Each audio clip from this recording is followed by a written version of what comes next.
I finally get to say, thank goodness it's Friday. Hey everyone, Casey checking in with you from Indianapolis, Indiana. Speaking today at AFLV Central. For those of you who aren't familiar, AFLV is the Association of Fraternal Leadership and Values, and I'm doing two programs this afternoon. I'm really excited about it. I did want to check in with you and finish our discussion from earlier in the week. Thank you for being patient with me again this week. Still a little under the weather, but trying to bring my very best today to finish out the week and serve the students here at the conference. So at the beginning of the week, we talked about the idea of the 1 month check-in for your 2016 New Year Better Me philosophy. And I promised you that I would share with you the toughest question I've received so far this year.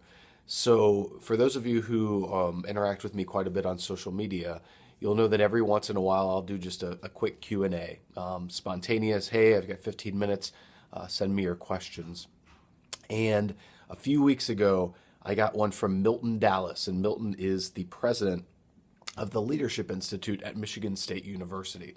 And he's a tremendous student, a tremendous leader, a really awesome person. And he sent this really quick question. He said, do you consider yourself successful? And I had to chuckle, and I promised him that I would take some time and answer his question. I've been asked it in the past and didn't really have a perfect answer. And the irony, of course, is that you would think that my answer would already be prepared. I talk about success, I talk about goals and achieving them and maximizing potential all the time. And the truth is, I never really have a good way of explaining how I feel about my own personal success. And then a couple weeks ago, I heard this, and I'm paraphrasing to a certain extent, and I apologize that I don't remember who I heard it from, but it makes a whole lot of sense to me. The idea is success is not something that can be owned, it can only be rented. And I think that probably sums up my feelings about my own personal achievements and accomplishments or success.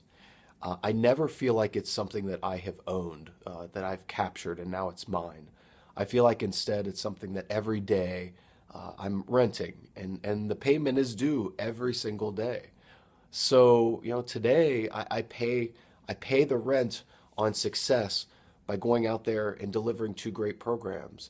And tomorrow I deliver the rent on success by doing two different things and two different things the next day and so on and so on. So that's the way that I conceptualize my own personal definition of success.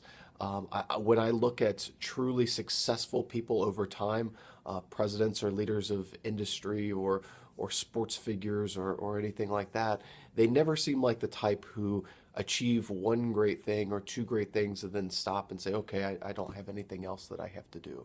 Instead, they're the people who I believe adopt the idea that the rent is due every single day.